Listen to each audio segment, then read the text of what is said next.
we're trapped in a cycle, a negative cycle. Mended light.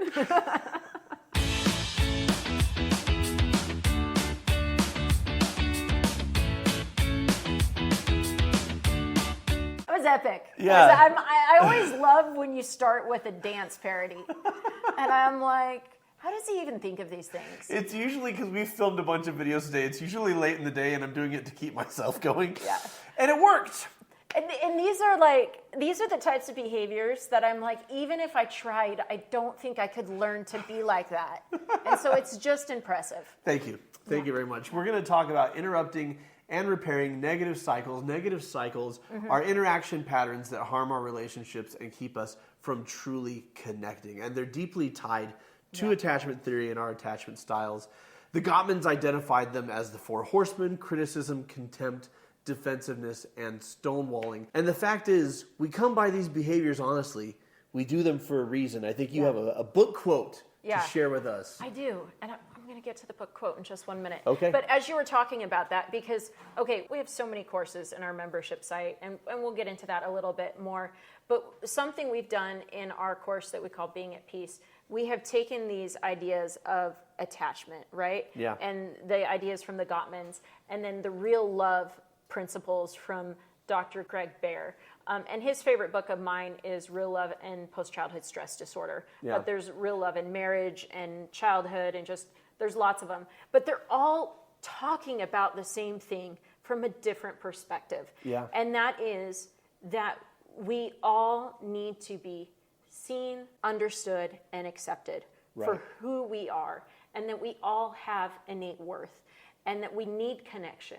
And we feel that connection when we are treated with real love, with unconditional love, right? And that doesn't mean, whatever you do is fine. It means you are worthy and you belong just as you are. Yes. There's a proverb that says, I am perfect as I am, and there's room for growth, right? And that is the place that we all strive to be. That is the place we all strive to live in, to recognize our own needs, to be able to communicate our needs in a healthy way, to have those needs met in a healthy way. Like, that is the process of learning, because most of us, through words or behaviors, so often behaviors and not actual words, we've been taught, well, this part of you is unlovable. Yeah. Well, this part of me is not good enough. I call that the rejected parts of ourselves.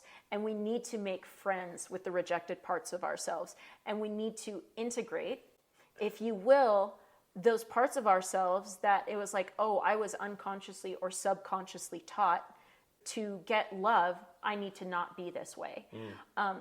And that's not actual love. That's not real love. That's conditional love. Right? We did a series on real love where we talked a lot about the principles in that book. And now we're doing a series on attachment. And we're like, hey, now let's talk about this from the perspective of attachment. And each perspective has added, for me personally, like another layer of understanding. All with the same goal of like, here is where we're trying to arrive. This is the human condition. And the more we see and understand and accept and really love ourselves, the more we can do that in our relationships with our partners, with our children, with our friends, with our parents, even if, it's an adult parent-child relationship, whatever it looks like, that is the human desire. And that is the need that we're striving to meet. And those needs, we often meet them or try to meet them in maladaptive ways, or respond to having them unmet in maladaptive ways, which is back to the negative cycles and the 4 horsemen. So we came by these negative cycles, honestly, and quite often we learned them in childhood. And in childhood, they kept us safe. And now in adulthood or in our current relationships, they're keeping us stuck. So here's the thing. To interrupt negative cycles, we need to be vulnerable. And we need to recognize that there's short-term payoff to being in a negative cycle, or we wouldn't do them.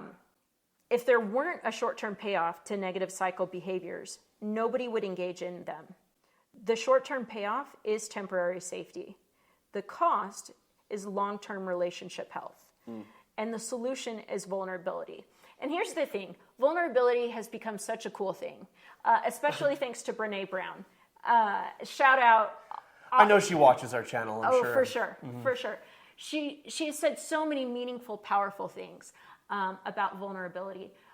And it is necessary, and it creates connection. Vulnerability doesn't look like just one thing. Like, what's vulnerable for you could be super easy for me, and isn't vulnerability at all, and vice versa. And that typically is with you being more anxious and me being more avoidant. Like, vulnerability often looks like the opposite for the two of us. So vulnerability isn't about how you get vulnerable. That's different for everyone. It's about facing your fears of pain. It's about choosing to stop hiding, even when you risk rejection. And so we're going to talk about like walking through the steps of creating connection. Yeah. How do you repair a negative cycle once it's happened? And different people are going to have different sticking points in that process, because certain steps are going to feel more vulnerable to you because of your life experience. So again, it comes to these two main concepts: interrupting a negative cycle and repairing a negative cycle. Yeah. Interrupting is recognizing that it's happening in the first place and then bringing a stop to it.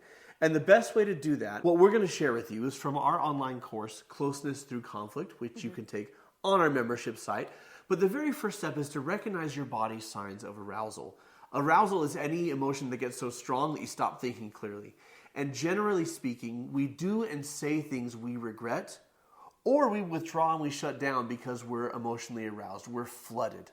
And so recognizing when your heart is pounding, when your muscles have tensed up, when your breathing is accelerated, or depending on, for me, I have a tightness in my chest when I'm angry, or I grit my teeth. What happens to you physically when you're upset? I feel hot in my head. Okay. It flames on the side of my face, heaving breaths. And I become like so razor sharp thinking, and I can get so pointed with the words that come out of my mouth. Yeah. Like, I can chew you up and spit you out. And I know I can do that, and I can do it so well. But I have the maturity now most of the time to stop myself and go to the second step. Well, so that's the thing, is you recognize what's going on within you. The second step is you stop and you calm down. Yeah. And the reason for that is we need to get to a place where we're not emotionally dysregulated, where we're not flooded, so that we can strategically move forward in vulnerability. Yeah.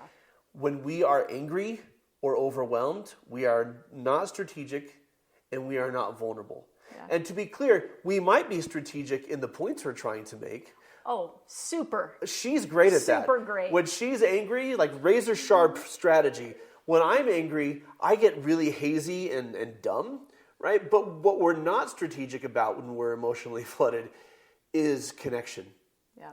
And so we have to stop and calm down. For some people, that looks like self-soothing. That looks like relaxation. That's me a lot of the time, right? For some people, it's catharsis. They need to hit something.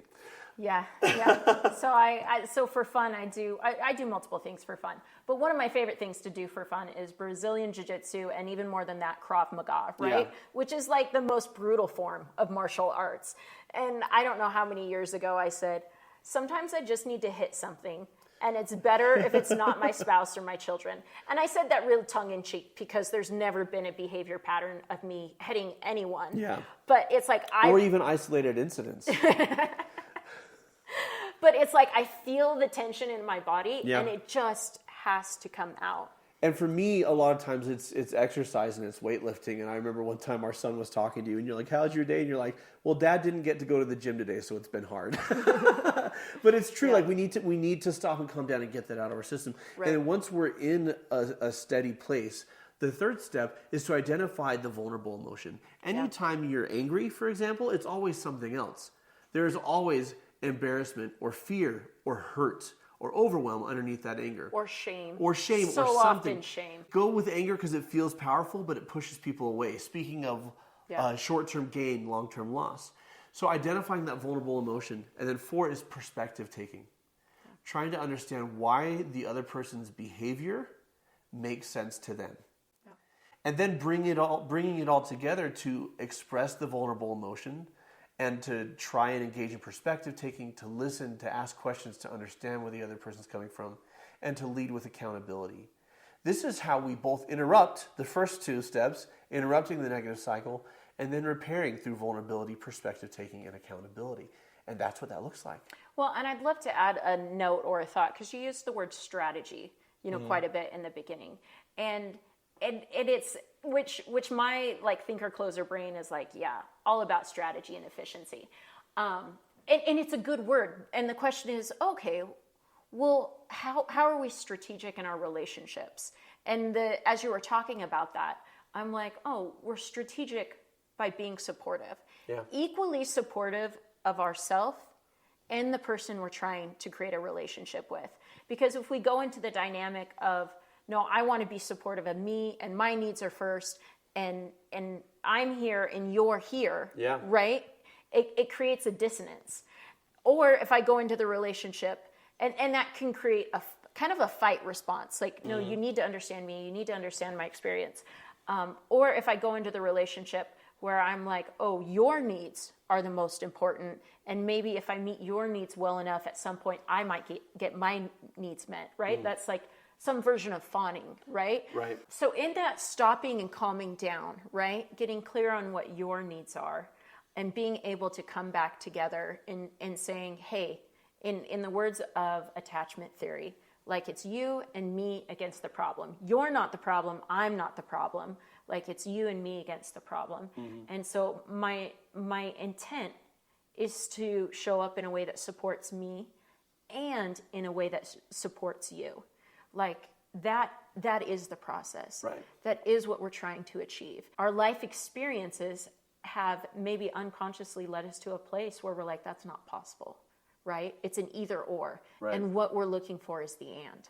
It's almost always possible if both parties are willing to show up, interrupt the negative cycles, and then repair. And that's a key component, that both parties are willing to do so. So what we want to know from you, how do you interrupt a negative cycle before it spirals out of control? Or how do you repair it after the fact if things got out of hand?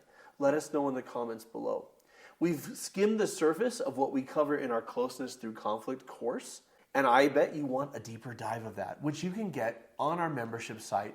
Here's the link right here. It's also in the description below. Until next time, folks, keep shining. We need your light.